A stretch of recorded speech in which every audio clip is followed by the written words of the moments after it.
Hi everyone, welcome to Wolfpain's Gaming 10. Today we'll be covering the tutorial for the game Beez by Dan Halstad. Beez is published by Next Move Games. It is sort of like a worker movement pattern building game designed for 2 to 4 players, and it is expected to be played in roughly 30 to 45 minutes. So let's start by looking at how the setup works. Then we'll talk about what we're looking to accomplish with the different turns of the game itself. And then we'll go into what the turn structure and the end game looks like. So first off, the game here is set up for a 4-player game. 3-player and 4-player setup works the same way. I'll run through the 3-player and 4-player setup for the purposes of this rules teach. At the very end of the video, I will come back and quickly talk about what's different with the 2-player setup and the alternative version for the game. So to start off, you will take the center tile, which is basically this tile right over here, put it at the very center. Next up, there are 5 different flower tiles that the game comes with, plus 1 type of leaf tile. You will take 1 of each, so 6 in total, and randomly surround it around the center tile like so. Then next up, once you're done with the inner circle, you will take 2 of the remaining leaf tiles and then each one of the other flower tiles left over, and then build another circle around the edge like so.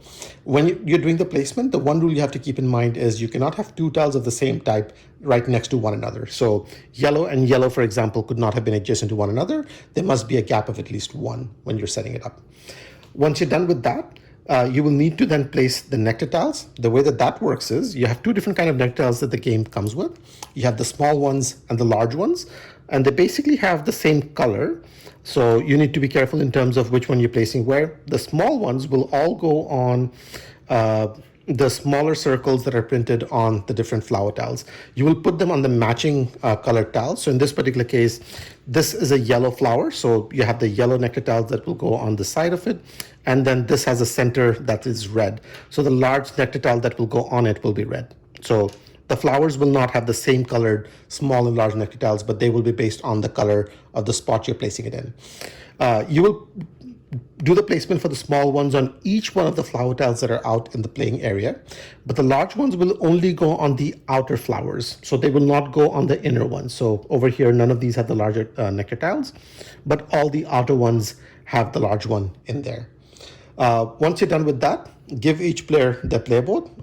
Each player can then choose the color that they're playing with, taking the marker and putting it on the 0 spot at the very top of the individual player board. Next up, they will take the corresponding P of their color. You will determine who the first player is. The rule book says that the first player is the person who last ate a honey sandwich.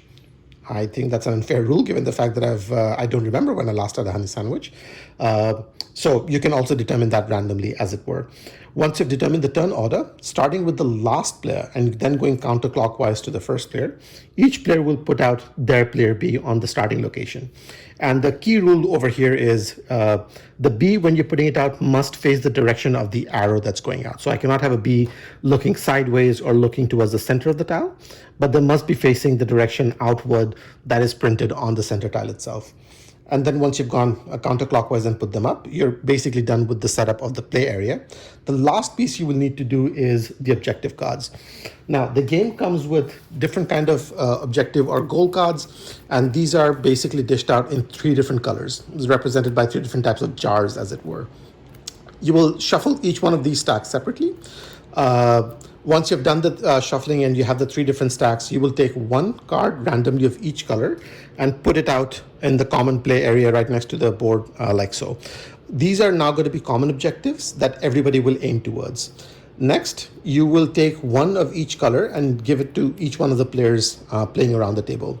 Each player will look at this in private, think over the objective card that you want to work with, keep 2, and then discard the 3rd one. So in this case, we might say that, hey, we want to go for these 2 objectives, and then we want to discard the 3rd one. So we'll check it out. And then these 2, we will keep privately in front of us. Only we will know what's in here. The others will know only theirs. And then, of course, everybody knows what these are. And with that, you're pretty much ready with the setup. The objective of the game is on your turn, you'll be sending your bee out to any one of the different flowers or the leaves, basically different tiles, with the objective of collecting different nectars, be those small ones or large ones. The nectars will then go on your player board, and the reason why you want them there or how you want them there is to create certain patterns, which will then be used to fulfill the objective on these different cards that you have, both private and the public ones. These cards will give you points based on certain number of certain nectars, colors that you might have, or certain patterns that you might create. So make sure that you're comfortable with these as you go through it. Once you're done with that and you're done with the objective cards and you know what you're looking to do, you're ready to start the game. So let's have a look at how the turn order works at this point. Your turn is basically played in 3 different phases, starting with the flight plan. In flight plan, you're basically trying to determine the direction that your bee will move towards. And once you've determined that, you move on to the second phase, which is the flight itself. And then you will land on a particular spot. And then in the very last phase, you will pick up a nectar tile if you're able to at that point, and then put it down on your player board. So let's go through each one of those one by one with examples so that we understand how it works. Looking at the bees, before we start, the first thing I'm going to quickly call out is the base has different numbers printed on there. So as you can see, the front of the bee has a crossed out symbol. The side of the bees, this one over here is 1/5, and then 2/4, and then 3. And then it basically goes around the same way on the other side. So what these basically tell you is if you're moving in that particular direction, the number of spaces that you can move. So for example, if I had this guy over here like so, and maybe on my turn, I want to move him, let's say for example, on this direction, right over here. So if we wanted to move in this direction, let's see how many spaces we can move. We can move either 2 or 3 spots. So I can maybe choose 2 spots that I want to move, let's say as an example. So I will basically turn this bee around. You do have to turn the bee because it will then determine the direction and the spaces that they can move on to the subsequent turns. So make sure you don't forget that. You move the bee that many number of spaces and you stop. If you're stopping on a flower tile, then you will check to see whether you're able to collect the nectar at that point or not. If you have one of these smaller nectar tiles on the edge of the hex or the spot that you landed in, you can pick that up. If you land on a spot where you have the larger nectar tile, so let's say for example, we'll put this back very quickly. So let's say maybe on my turn, I landed here. If this is still not taken, I would be able to pick this up right away. And if there are available smaller nectar tiles surrounding it, I also get one of those. So keep in mind, if you're landing on the edge of the flowers and there's a smaller nectar tile available, you can collect that. But if you land at the center of the flower, you can collect the larger and the smaller ones, again, if they are available. It is possible that you may land here, the larger nectar tile has already been taken, in which case just take the small one. And if you land on a spot where there are no available nectar tiles, then you don't get to take any nectar tiles at that point. If, on the other hand, you land on the leaf, now the flowers work all pretty much the same way, but the leaves are a little bit different. And as you can see, they do not have any nectars on it. They do, however, have these 2 spots which have the water symbol on it. What this basically means is whenever you land over here, like so, on a water symbol, you get to take another flight right away. And that would work the same way that we talked about just now. You will look at the direction you want to fly and the number of spaces you can fly based on what is printed underneath, and then fly that many number of spaces, and then continue your action as per normal. A few things I will quickly call out in terms of how the flight works. So first of all, obviously you cannot land on a spot where there's another bee, so that's easy enough. You can, however, fly over or through another bee to a spot that's on the other side. That is a legal move. You must always fly in a straight line, so I cannot curve or bend it like Beckham, as it were. That's not legal. And then otherwise, that's pretty much it. It's pretty simple in terms of choose a path and then fly over. You're always, if the space, the direction you're moving only has one number, which is only on the back side, you must move exactly 3 spaces. You can't move up to 3. So you can't do 1 or 2. It has to be 3. And then of course, if you're doing one of these, you will pick either 2 or 3 and then move that many number of spaces at that particular point. Once you've done the movement, and you've collected the nectar tiles, you complete the last or the third step, which is complete the nectar tiles and putting it on your player board. So at this point, you're looking at how many spaces you flew. So in this case, let's say we had flown, I'm going to make up a number because this is not obviously the first move that we've done, but let's say I moved 4 spaces to be able to go here and pick that up. You will then look at your playboard, and we'll quickly bring this up so that we can walk through this. On your playboard, you will see that these different spots have different numbers printed on it. Where the nectar tiles can go will depend on the number of spaces you moved on that turn to pick up those nectar tiles. So if I move 4 spaces to pick these 2 up, I can put them on any one of these 3 spots or any of these 3 spots. They don't have to go next to something that is already there. They do not have to do that. They can go on, I can do 1 for right over here, and then I can do my other 4 right over here. That is perfectly legal.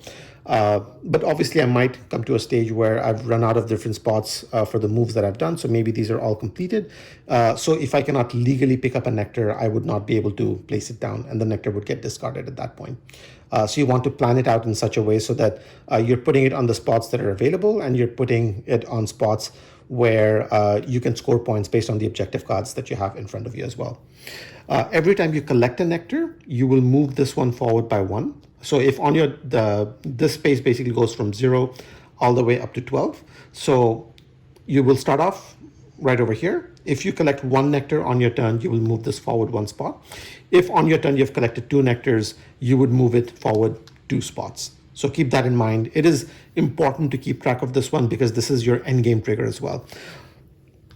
So the game will continue like so, going around the table as people move around, they collect nectar tiles, and they start putting these out right over here. The game will end when somebody collects their 12th nectar tile. So in this case, somebody's gone to the very end, collected their very last one, and that will trigger the end of the game. It does not end immediately. Everybody gets the same number of turns, so everybody will complete that round and then move on to the end game scoring. You do not do one extra round after that, so keep that in mind. Once we get to the end and we have to start scoring for these, everybody will go around the table looking at the common objectives as well as the personal objectives, and then score for those. I'm not going to go through each one of these cards individually because the box comes with a very good appendix that gives you a rundown of all the different cards in there with an explanation of how they score. But generally speaking, you will score points for a certain number of colored nectar tiles that you've collected. So this, for example, is 2 points per yellow nectar that you have. Again, once you've placed a nectar down in your playboard, the size of the nectar does not matter for the purposes of scoring or for the purposes of placement even. They're effectively just nectar tiles, and that is it. You may score tiles based on the patterns that you may create or certain numbers, or you have something like this, which is a pattern as well. Some of these will get you points. We'll have 2 tiers of scores based on if you complete the full objective, you get the higher value, but if you complete the lower objective, you will get the lower value. So that's that. So everybody will score for 2 unique objectives, which that collected at the start of the game, and then 3 common ones, which everybody would have been aware of. And you add up the points from all of those, and whoever has the most points wins. All right, so let's quickly have a look at how the alternative setup and the 2-player game works. So at the very end of the rulebook, you can see the alternative setup. This is basically just a different way of setting the play area to add a bit of variability to the game that you want to sort of like explore. So in both of these cases, you will see that the center tile goes where we set it up right there. The inner circle works the same way, but then the remaining tiles will go to the sides or around in a different pattern as you can set it up. So you can do one of these 2, or you can even set up your own pattern if you want to get creative and have some fun that way.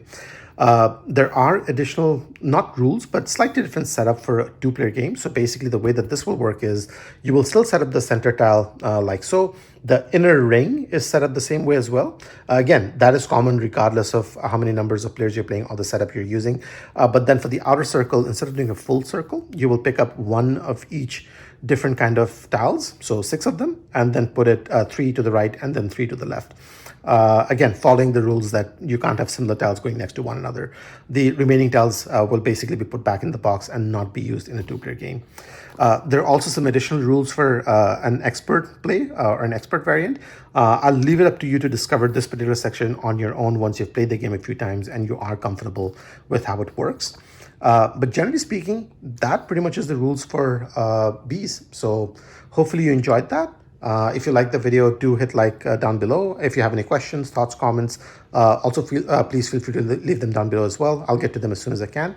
And in the meanwhile, thanks for watching, and I'll see you in the next one. Take care.